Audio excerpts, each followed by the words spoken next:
Ahead on NCBA's Cattlemen to Cattlemen.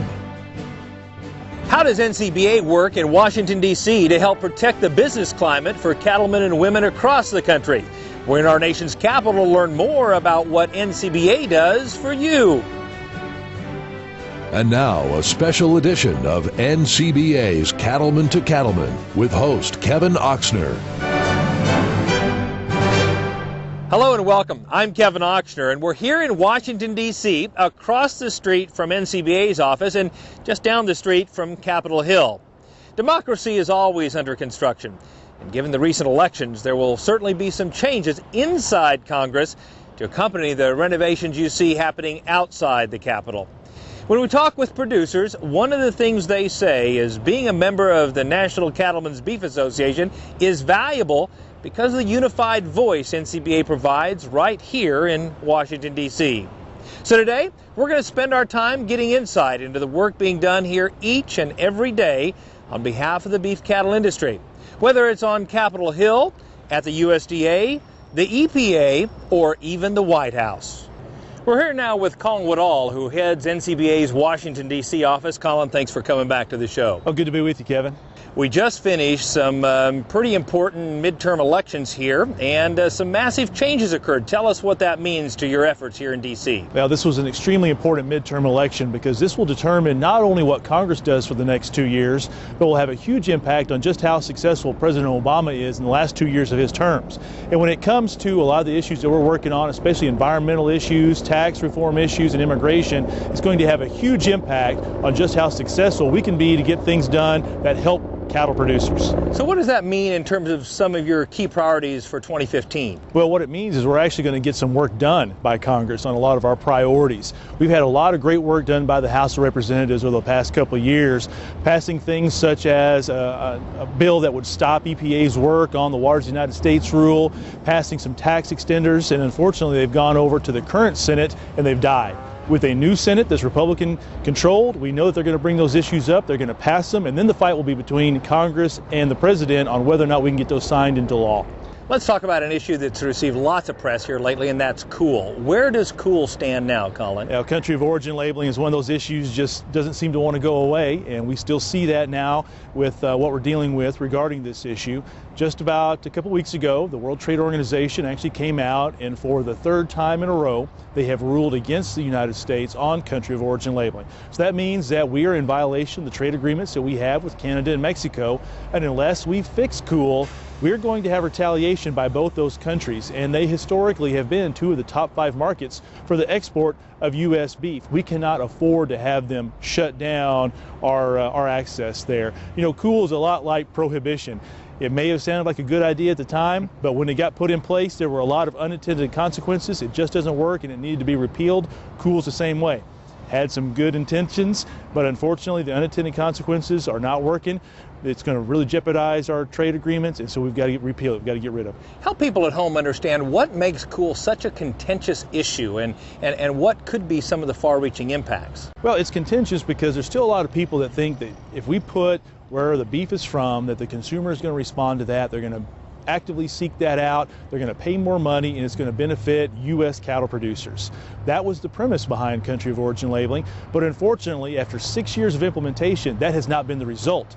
All it has done is add costs into our system, costs that producers are bearing the burden of, and more importantly, as I said, this jeopardization of our trade relationship with Canada and Mexico is a big problem. We need the access into both those countries. And cost at a time that meat prices are already, record high, right? Yeah, that's a great point. Anything that you add on the cost side of things is going to be recognized not only by the producers but also by the consumers. And if the consumers were actually really looking for this, they would have sent some market signals that cool was important. They have not done that. Yeah. So let's talk about other issues. What else do you see on the horizon for you here in D.C. over the next couple of years? Well, I think we're going to have a great opportunity to really hem up EPA. They have been running roughshod over us for quite some time now. They have really had the support of the Democrat-controlled Senate and the President. By having the Republicans in control, we know that there's going to be a lot more oversight of what EPA is doing. They'll find themselves hauled up to answer for these issues quite often. And more importantly, as I said, I think we'll actually see some legislation passed that will stop EPA and all of their attacks on our industry, such as the Water to the United States rule.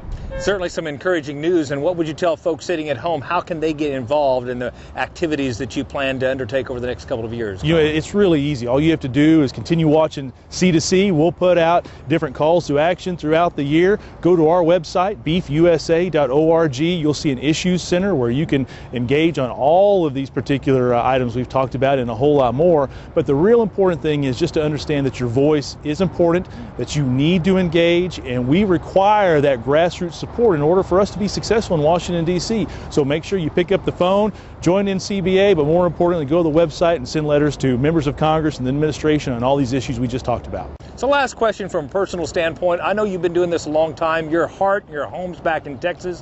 What makes you continue to want to represent cattlemen and cattlewomen right here in Washington, D.C.? Well, you know, we are truly representing the salt of the earth, and that is America's cattle producers. Those people who are working every day to make sure that we have high-quality beef on the tables from Shanghai to New York City. And to do that, we need to make sure that we can keep the government out of their business. And that's what motivates all of us here in Washington, D.C., is to get up every morning, to fight that fight, to make sure that cattle producers can focus on what they need to be doing, and that is producing that high-quality beef. And we'll do what we can to keep the government just out of your business. My thanks to you and your entire staff for all you do for us each and every day, Colin. Thank you, Kevin. If you'd like to support the work of NCBA in defending and advocating for the cattle industry in Washington, D.C., why not become an NCBA member? It's easy to do. Just call 1-866-USA-BEEF or visit the website beefusa.org. Still ahead on this edition of NCBA's Cattlemen to Cattlemen, we'll dig deeper into the work NCBA does in Washington to protect against regulatory overreach that could impact cattle-producing families. Stay with us. We'll be right back. You're watching NCBA's Cattlemen to Cattlemen on RFD TV.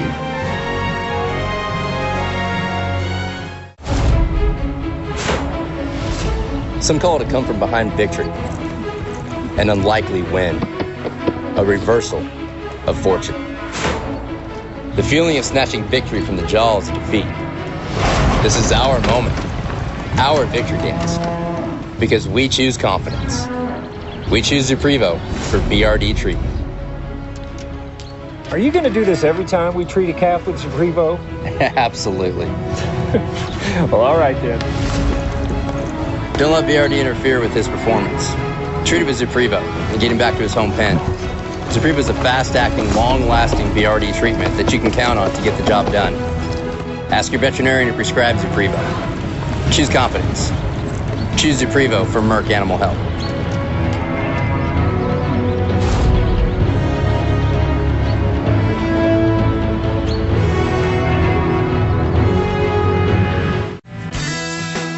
I'm an NCBA member because NCBA, they look at the facts, they look at the history, and they look what's good for the industry. It's important to be NCBA members just because of what NCBA does. They keep us informed about a lot of things that are going on nationwide. The reason we're an NCBA member is we think that it's the best voice that the cattle people have. Join NCBA today. Head to beefusa.org or call 866-USA-BEEF.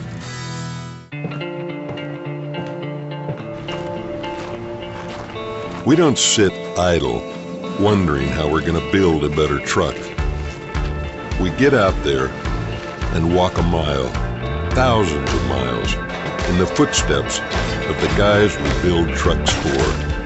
The groundbreaking Ram Heavy Duty, with 30,000 pounds of towing and 850 pound-feet of torque.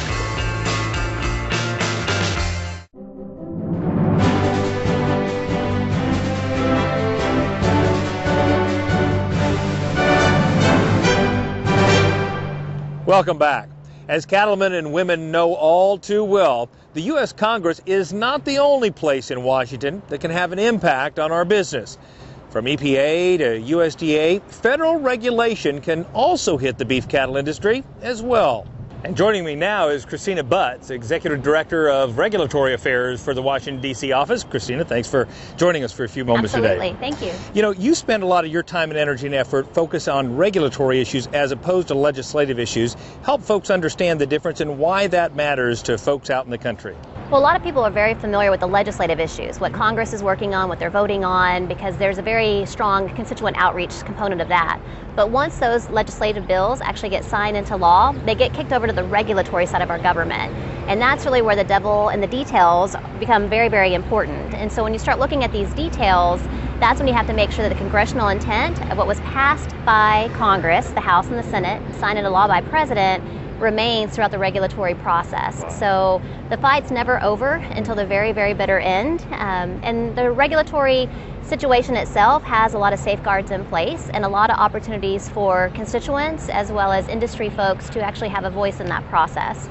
So, but that really is kind of a large portion of our time in Washington is not so much on Capitol Hill, which we do spend a lot of time on Capitol Hill, but also on the regulatory side as well. So update us, what are some of the regulatory issues you've been focused on lately? Well, one of the largest regulatory issues that we're working on right now is the EPA's proposed rule on waters of the United States. Obviously a great opportunity for producers to make sure they're submitting comments to the EPA.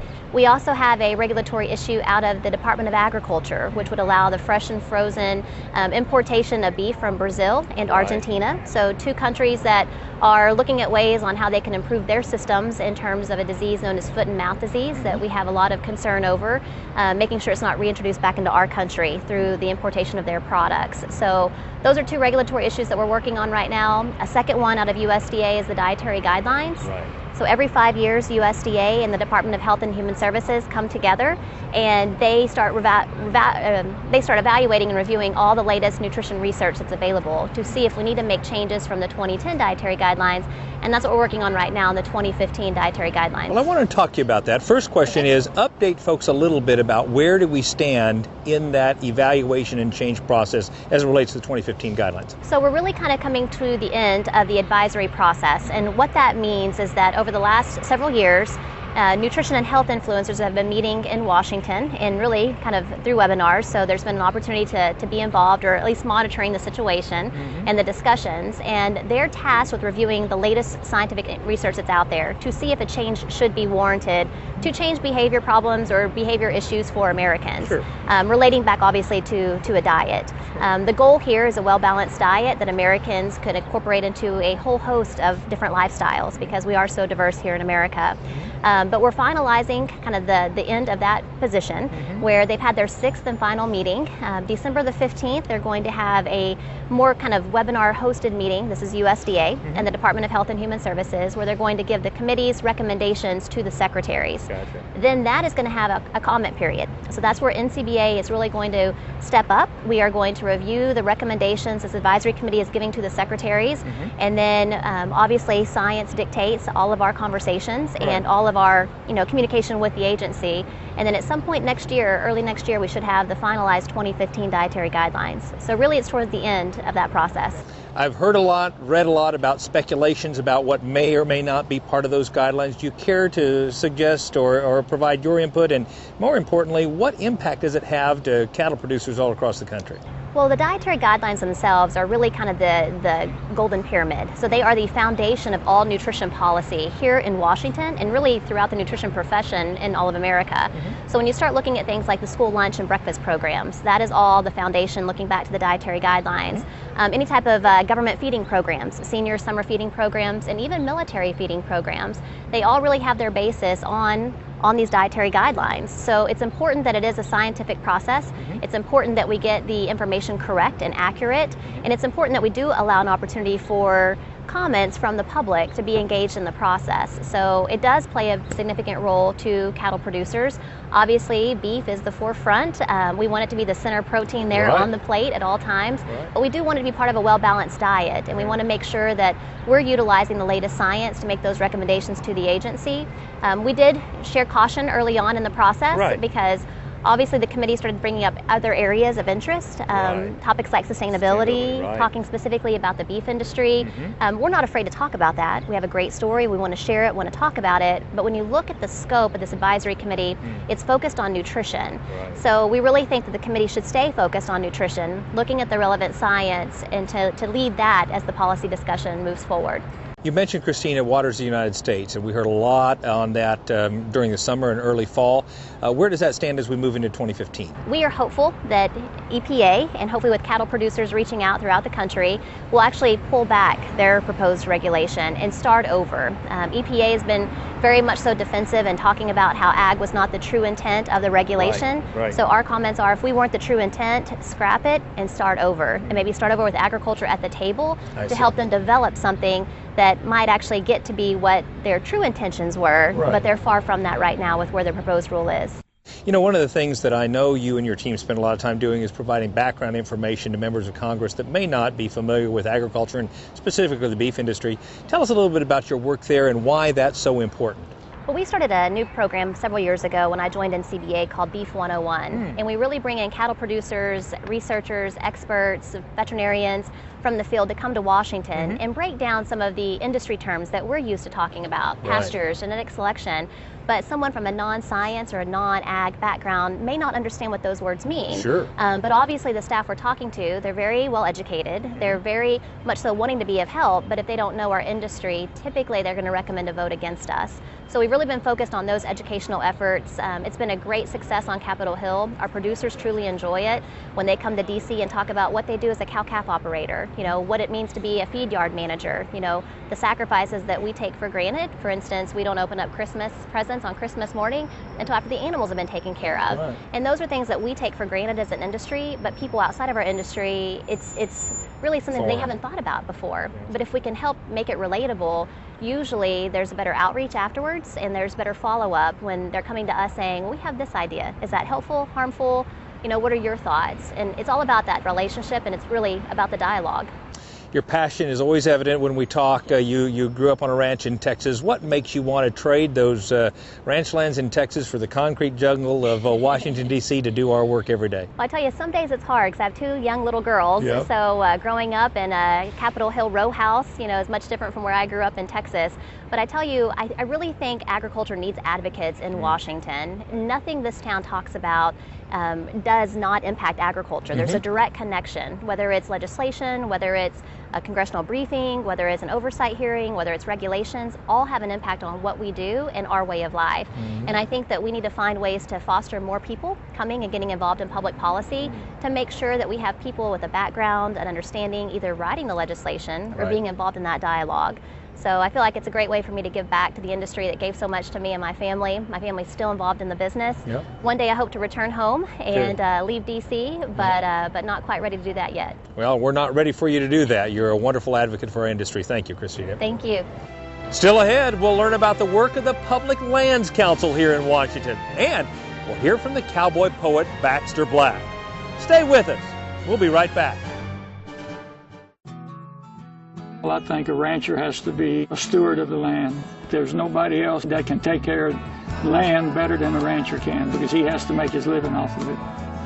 When we switched over to the Purina products, it was a step in the right direction.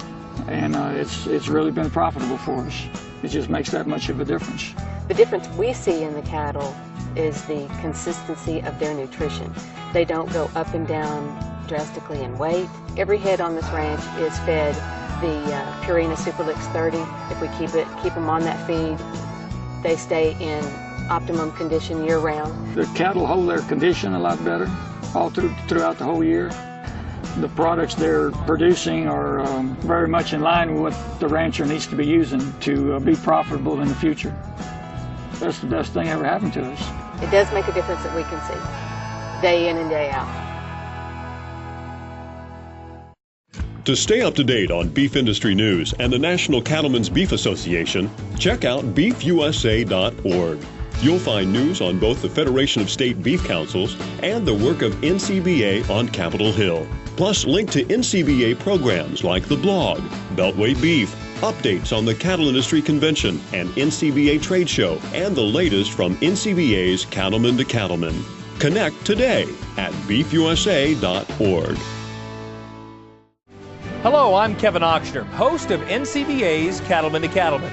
Each week, we travel the country to bring you the latest cattle industry news and information. Check us out at cattlementocattlemen.org or on Facebook and Twitter.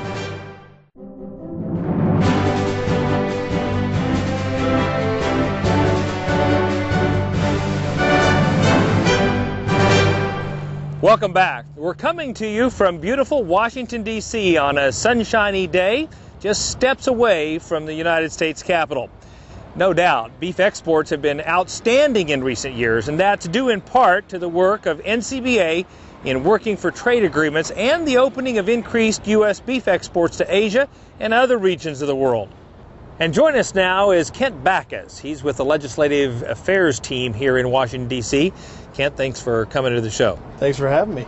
You know, I know most of your work centers around tax and trade specifically, and so tell us a little bit about that work and some of the key issues you're working on right now.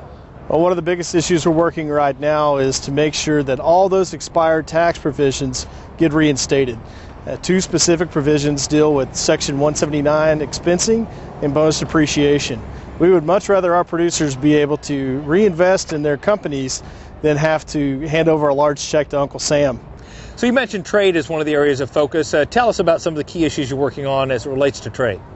Well, we're actually working on two trade agreements right now, one with Pacific Rim countries called the Trans-Pacific Partnership, and another one with the European continent called the Transatlantic Trade and Investment Partnership. Wow. So with TPP, that one's very important for us because you know, Japan is part of TPP as well, and Japan is our largest export market. Last year we sold over $1.5 billion worth of U.S. beef to Japanese consumers. Unfortunately, they had a 38.5% tariff on that product. So TPP would give us an opportunity to not only remove that tariff barrier, but tariff barriers to a lot of the other Pacific Rim countries. We've also mentioned on Cattlemen before TTIP. Right? So tell our viewers what TTIP is and why that's important to cattle producers here in the United States. Well, TTIP, or the Transatlantic Trade and Investment Partnership, is a potential free trade agreement with Europe that would not only remove high tariff rates on our product, but would also remove a lot of the non-tariff trade barriers. Things such as age-based restrictions and restrictions on a lot of the production technologies that we rely on to produce a safe and efficient product here in the United States. You know, the last couple of years we've talked a lot about free trade agreements, specifically with countries like Panama and South Korea and so forth. Tell us a little bit more about those. Well, we're very successful to have 3 free trade agreements enacted with Colombia, Panama, and Korea. With Colombia, we had an 80% tariff on our beef. Wow. With Panama, it was roughly about 35%, and with Korea, it was 40%. Now, Korea is a top 5 export market for U.S. beef, so removing that tariff gives us a competitive advantage over major exporters into that country. Korean consumers love U.S. beef, and we've been able to grow demand for U.S. beef in that market because of that FTA. And it significantly added value to our beef cattle here in the United States as well. Exactly. Exports alone accounted for over $300 per head last year. We look forward to another record-breaking year of exports. We want to put more money in producers' pockets. Absolutely.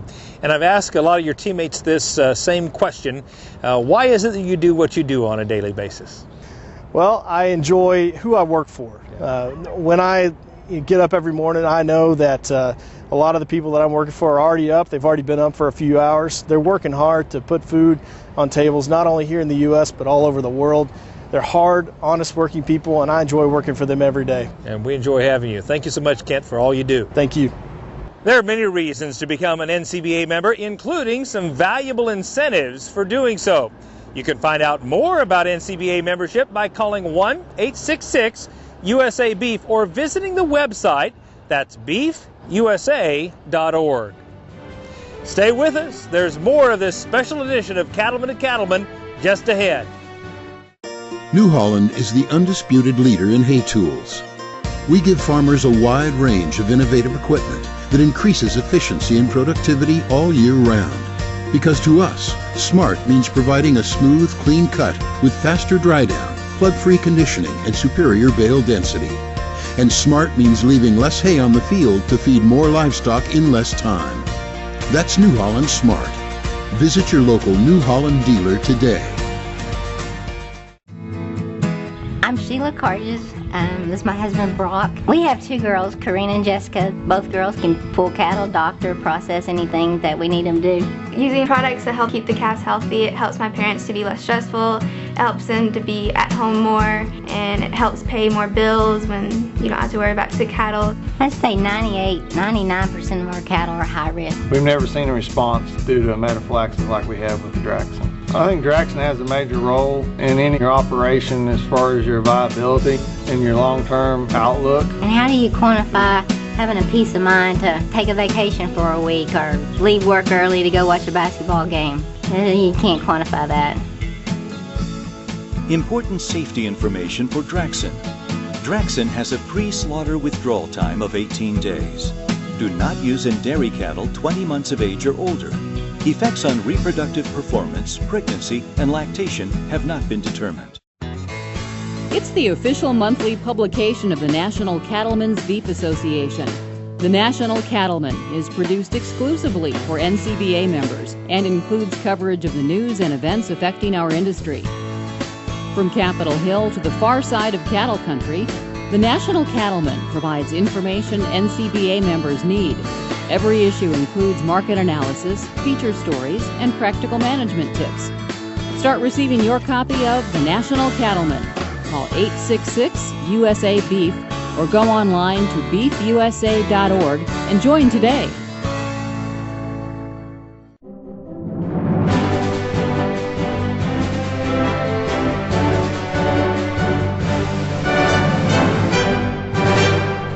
Welcome back to this special edition of Cattlemen to Cattlemen as we come to you from our nation's capital.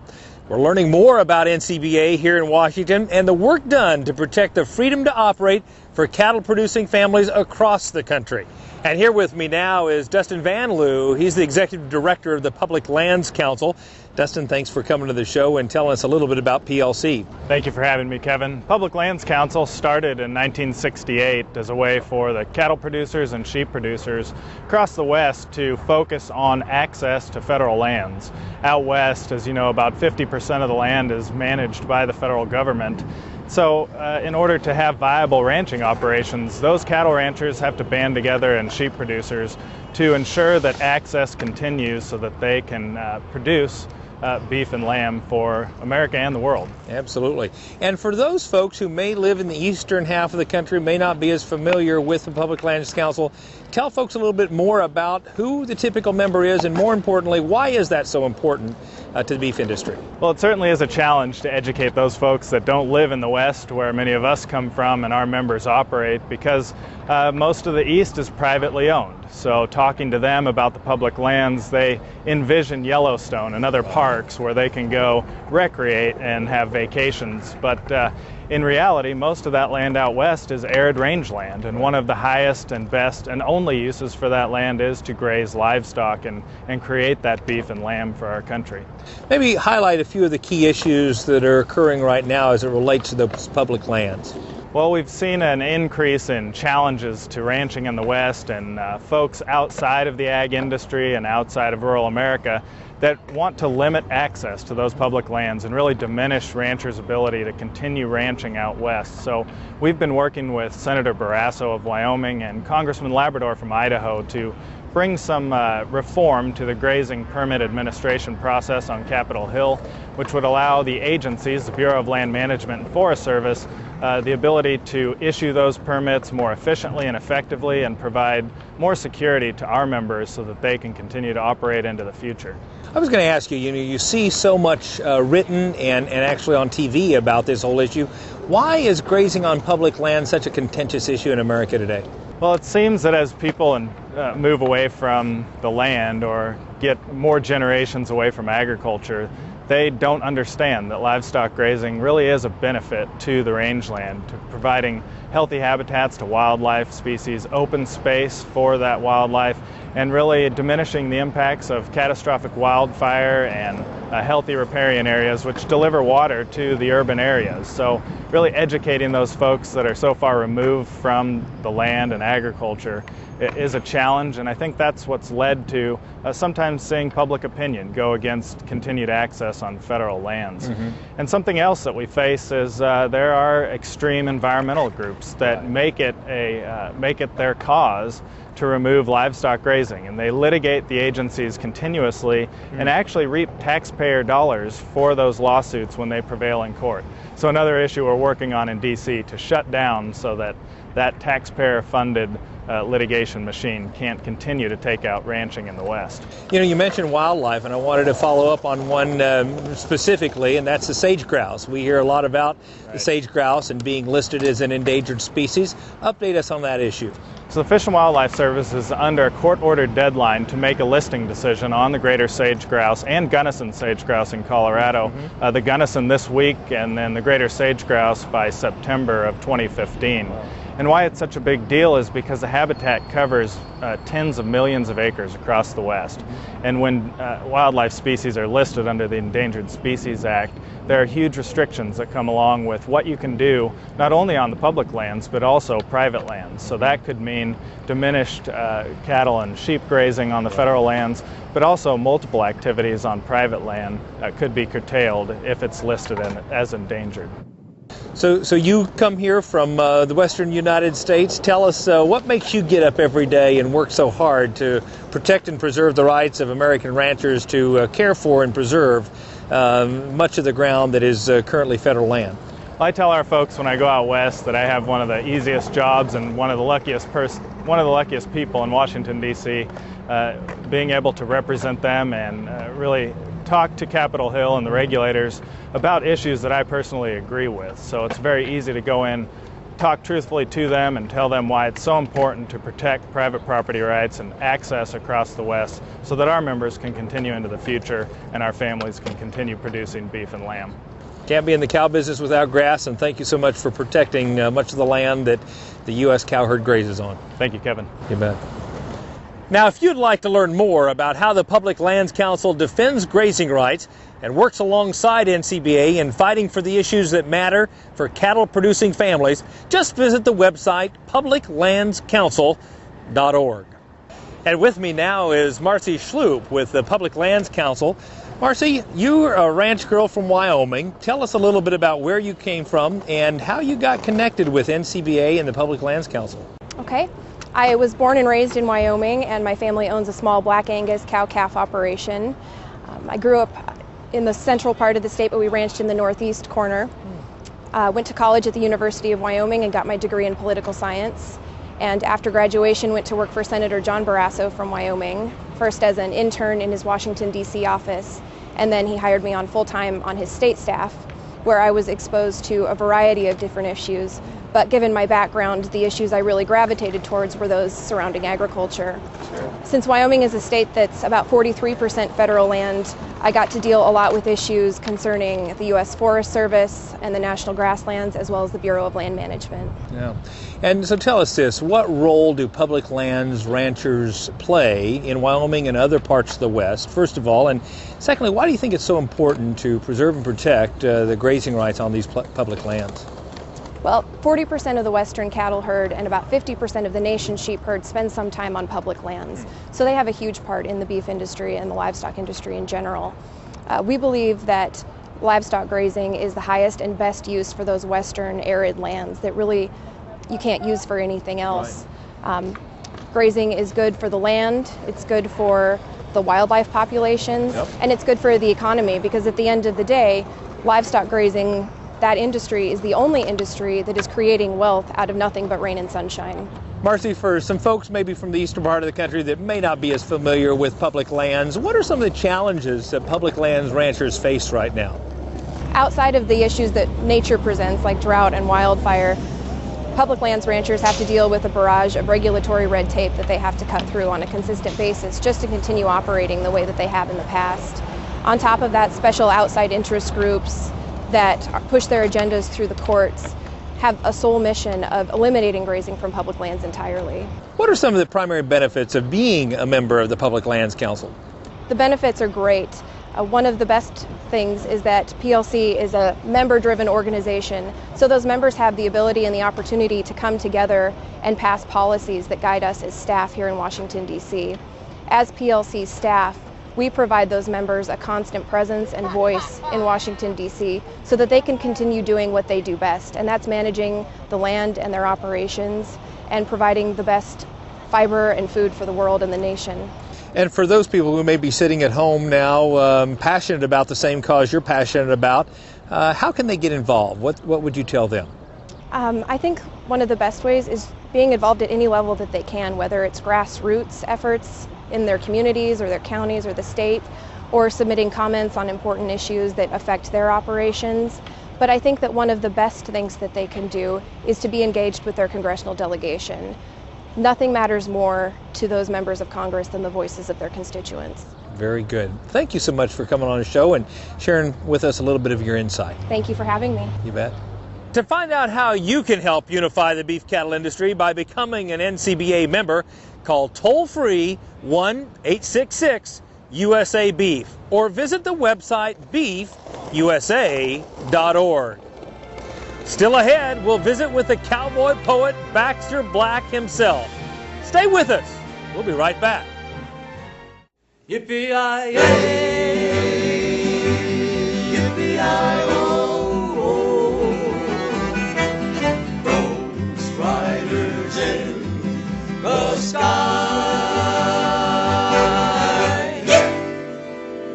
Mighty fine and a great big western howdy. I'm Ranger Doug. I'm Too Slim. I'm Woody Paul. I'm Joey the Cow Polka King. And we are Riders in the Sky. And we are dedicated to bringing good beef to hungry people. You know, it's a special thing to be a part of the beef industry and to call yourself a cowboy. And part of being a cowboy is working together to get a day's work done. That's why we're excited that the beef industry is going to Cowboy Up in San Antonio, Texas for the big 2015 Cattle Industry Convention and NCBA Trade Show. Yes, it's the biggest and best gathering of cattle folk from every corner of the USA. And we think it's something you just can't afford to miss if you love being part of the cattle business. So why not join us in sizzling hot San Antonio? Find out more at beefusa.org and come on down to San Antonio, because you know it's the cowboy way.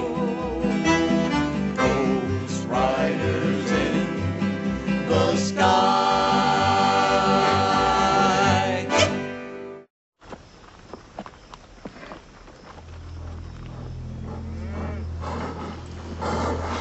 There's something wrong. His head is down. He's clearly stressed. He's worried sick about BRD. That's why there's prescription Zactran for BRD treatment and control in high-risk cattle. Get a rapid response plus 10-day treatment and control in a single dose, so you can stop worrying and get back to business. For use in cattle only, do not treat cattle within 35 days of slaughter. Because a discard time in milk has not been established, do not use in female dairy cattle 20 months of age or older or in calves to be processed for veal. The effects of Zactran on bovine reproductive performance, pregnancy, and lactation have not been determined. Don't worry yourself sick. Talk to your veterinarian about a real alternative for BRD treatment and control. Because it's critical, it's Zactran from Marielle, a leading animal health company.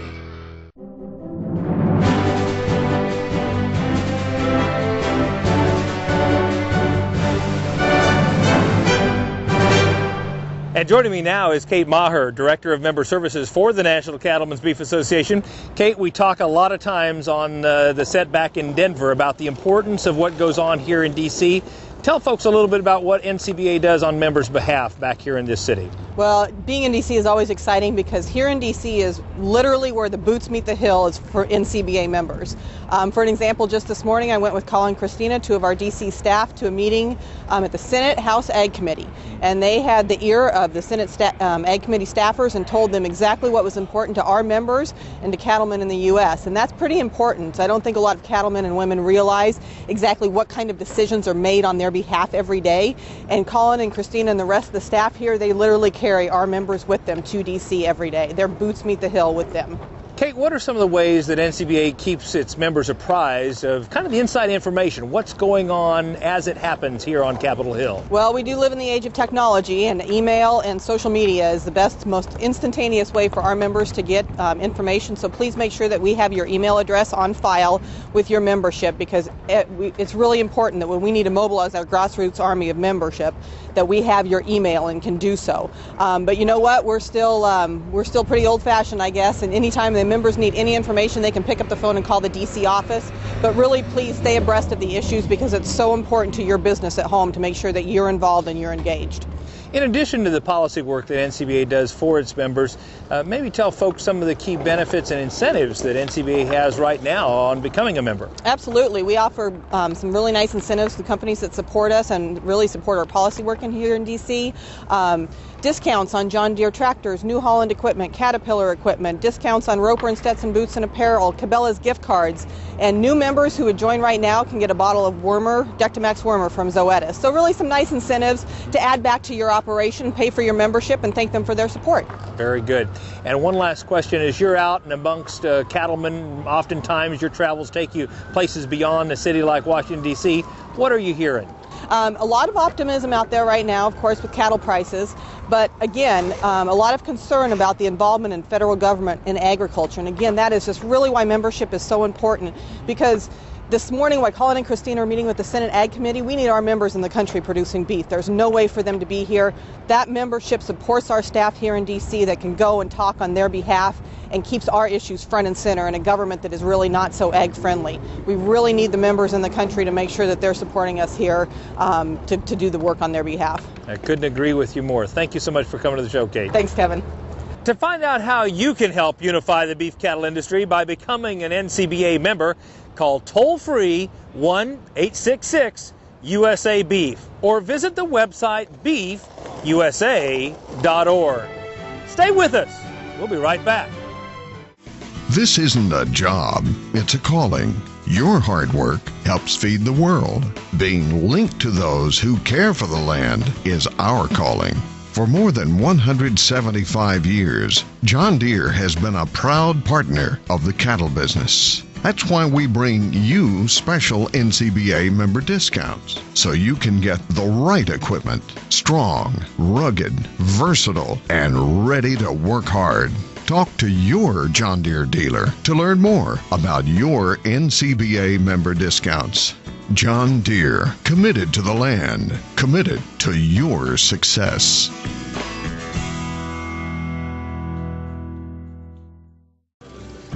Got a friend or family member with a case of classic tractor fever?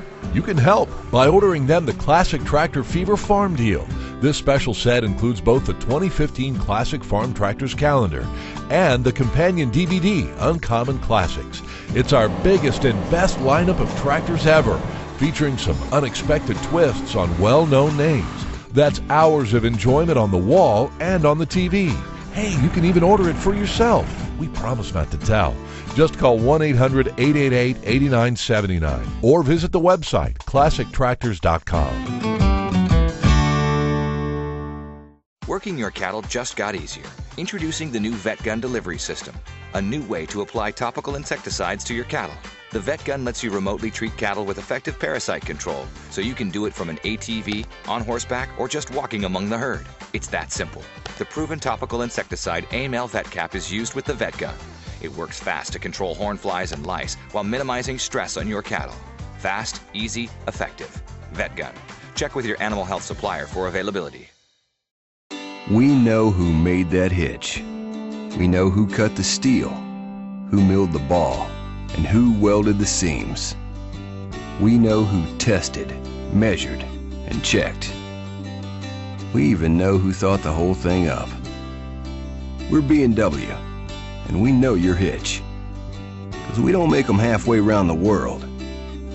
We make them all right here. B&W. Trusted.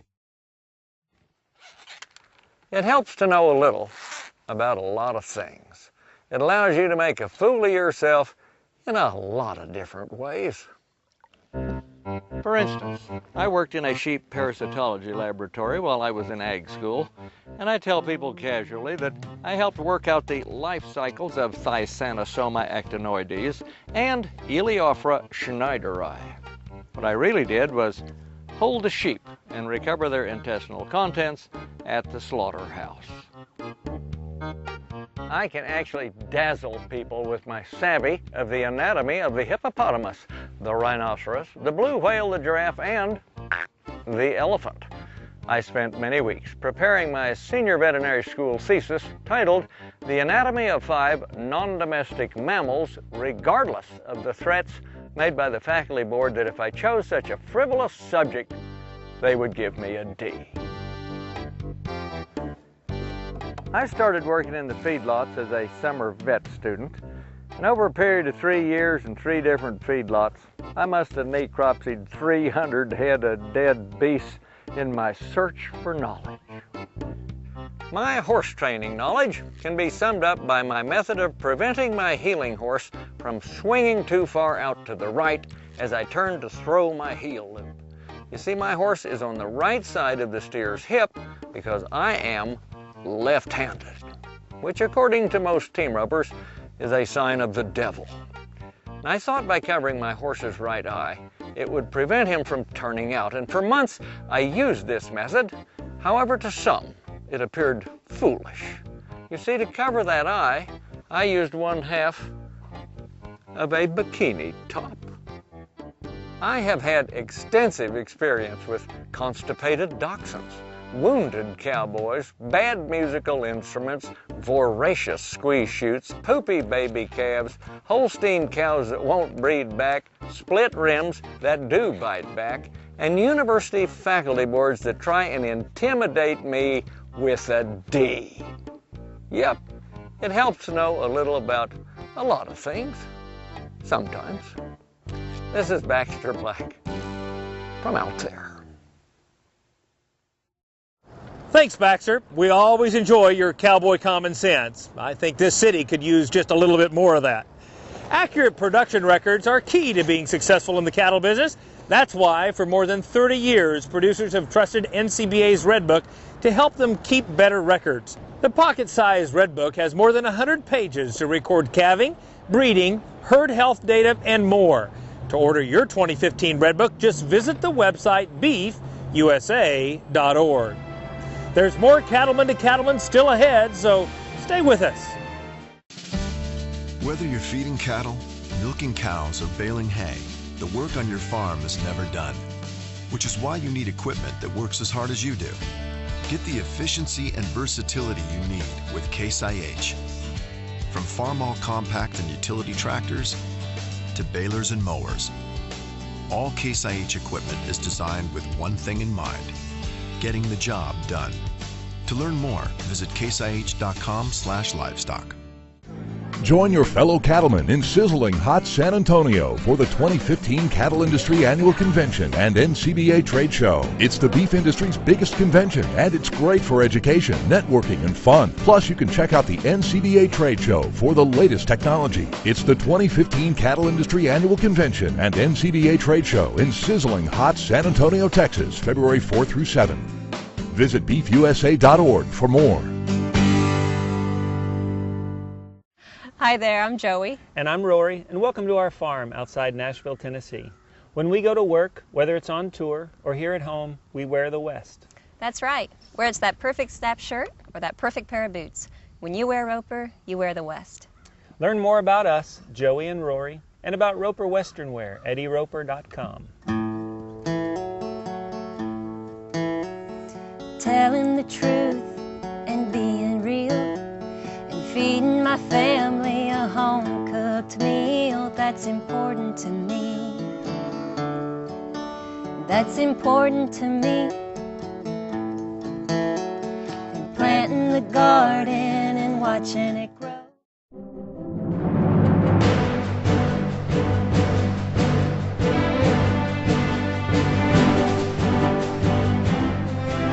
Registration for Sizzling Hot San Antonio is open now. Just get in there, get registered, because We want to have a world record-setting annual convention, and I think we're going to get there. The people are going to get together. We're going to highlight a lot of new technologies, a lot of great meetings that are going to happen from education. We have a lot of big issues facing our industry too that could impact our cattlemen's profitability. So it's a time for folks to get together and really communicate, educate, and celebrate the times that we're having in our business. And if you want to learn how to make your business more profitable, how to keep your cattle more healthy, and also just add some tools to your operation in these times, this trade show is the place to be. Not only that, San Antonio is a pretty darn good place to go in the middle of winter. Get all the information you need about the 2015 Cattle Industry Convention and NCBA Trade Show. Just visit the website beefusa.org. If you've ever snapped a picture of a sunset on the ranch, then you know why we enjoy seeing the great farm and ranch photos that are sent to us each week.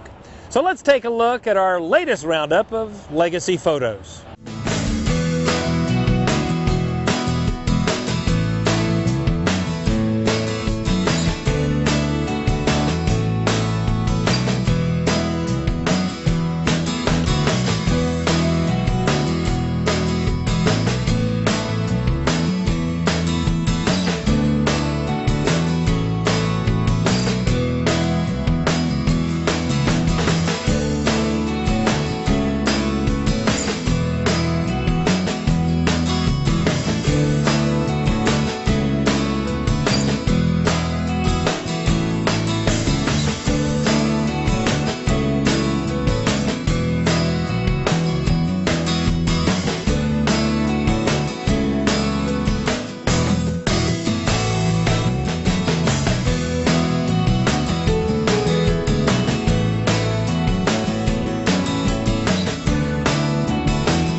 Why not send us a favorite photo from your own farm or ranch?